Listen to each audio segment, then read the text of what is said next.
Something didn't sit right, and it wasn't just the way Joanie Lamb smiled during that speech. It was the timing, the tone, and the way she seemed so comfortable, even while her ministry was knee-deep in criticism. Before we go further, take a moment to support the channel. If you're into honest commentary and real conversations about faith, leadership, and accountability, then hit the like button, drop a comment, and make sure you subscribe. It helps us keep the conversation going, and it lets YouTube know you care about truth and transparency. So again, like, comment, and subscribe to the channel right now. We really appreciate it. Now, let's dive into something many people noticed, but few have dared to talk about publicly. Joanie Lamb recently delivered a public speech that was meant to be about Daystar's accomplishments and its recent growth. On the surface, it sounded like a celebration. New doors of opportunity opening, major advancements, even longtime staff acknowledging how this was a season of firsts. But when you listen closely, something deeper begins to surface. Something more troubling. She began by highlighting all the great things Daystar has been doing globally. She shared that their reach had never been greater, their momentum never stronger. She even quoted a Daystar executive who said he had never seen this level of progress in his 25 years at the network. To the average listener, that might sound like proof that things are going well. But in the middle of real controversy and legitimate accusations, like financial mismanagement and spiritual abuse, boasting about success without addressing the issues starts to feel hollow. It sends a dangerous message: your concerns don't matter. We're winning, so we must be right. That's not humility. That's pride, and it's the kind that can ruin even the most powerful ministries. You see, a lot of people have been raising red flags about Daystar's leadership, especially since Marcus Lamb passed away. And instead of using her platform to engage with those concerns, Joanie Lamb used it to paint a picture of victory, suggesting that everything was going smoothly and that those questioning her leadership were simply out of touch or irrelevant. The problem? When you completely ignore the pain of your followers, when you don't even acknowledge the people who've been hurt, it makes it look like you don't care. Many were hoping that Joanie would take this opportunity to show transparency. To say, yes, we've had some hard moments. Yes, there have been concerns. And yes, I hear you. Instead, she doubled down. She projected an image of being untouchable, as if anyone who disagreed with her was also disagreeing with God. That's a serious claim. And it's also a very dangerous one. There's nothing wrong with celebrating success. But there's a big difference between being grateful and being boastful. Especially when that boasting is used to drown out criticism. Some watchers were even disturbed by the way she brought up Marcus Lamb, her late husband, as a kind of spiritual shield. She suggested that Marcus, though gone, was still somehow actively supporting her from a cloud of witnesses. That kind of language may sound poetic, but when it's used to defend power, it turns spiritual reflection into emotional manipulation. And that's something that should never happen in a faith-based organization. Because here's the truth: a real leader doesn't silence critics by bragging. A real leader listens. They open their heart. They seek to understand the pain people are feeling. And then they do their best to make things right. Joanie Lamb didn't do that.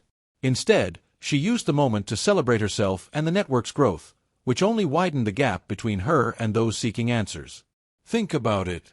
Imagine a pastor under fire for serious leadership issues stepping up to the pulpit, not to address the concerns, but to talk about how full the church is and how many new buildings they're opening. It's tone-deaf. It's disconnected. And above all, it's dismissive. This wasn't just a missed opportunity. It was a public declaration that success matters more than healing. That growth is proof of righteousness. But history, and the Bible, say otherwise. The scriptures are full of stories of great leaders who stumbled when they let pride take over. Think about King David. He was successful, yes. But when he made mistakes, he acknowledged them. He confessed. He repented. He made things right with the people and with God. Joanie Lamb had a similar chance, but she didn't take it. Instead, she presented herself as the victim of criticism and the hero of the story. There was no humility in her voice. No apology. No effort to bridge the divide.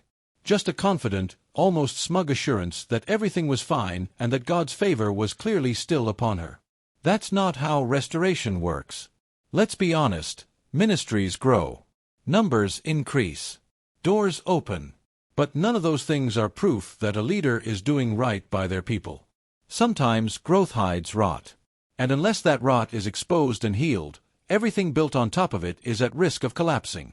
Many viewers who saw Joanie's speech were left with a sick feeling, not because they disagreed with her faith, but because they felt ignored. They felt gaslight. Instead of hearing, "We understand your pain," they heard, "Look how successful we are. We must be doing everything right."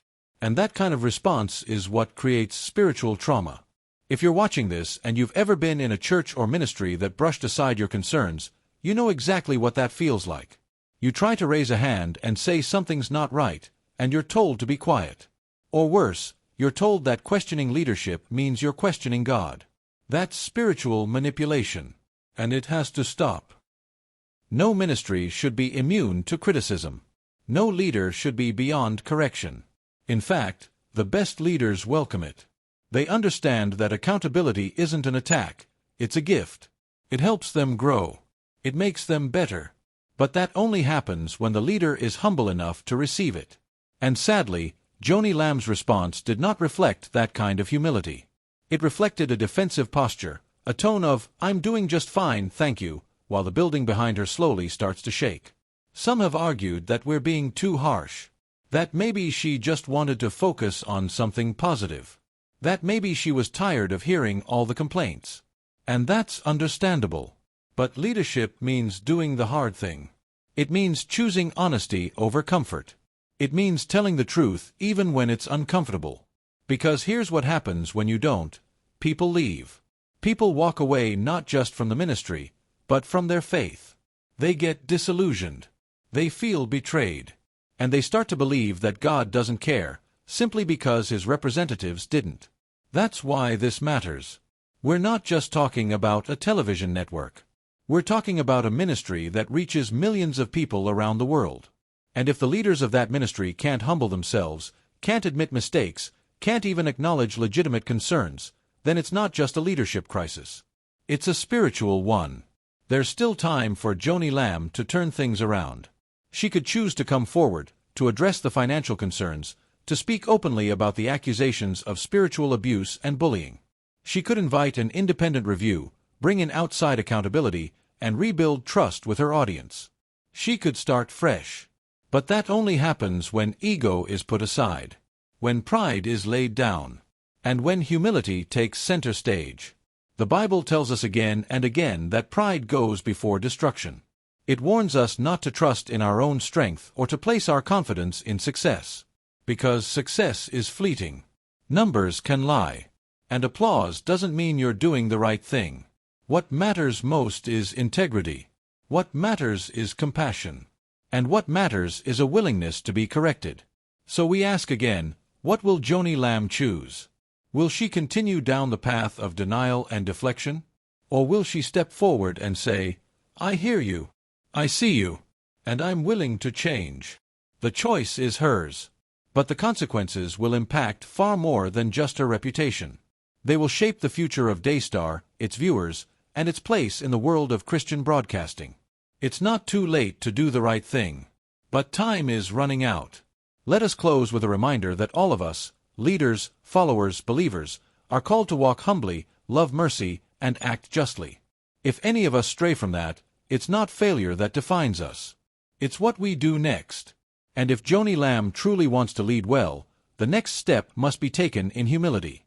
Now, if you appreciated this video and you believe in honest, respectful conversations about leadership and faith, we invite you again, like the video, leave a comment with your thoughts, and please subscribe to the channel.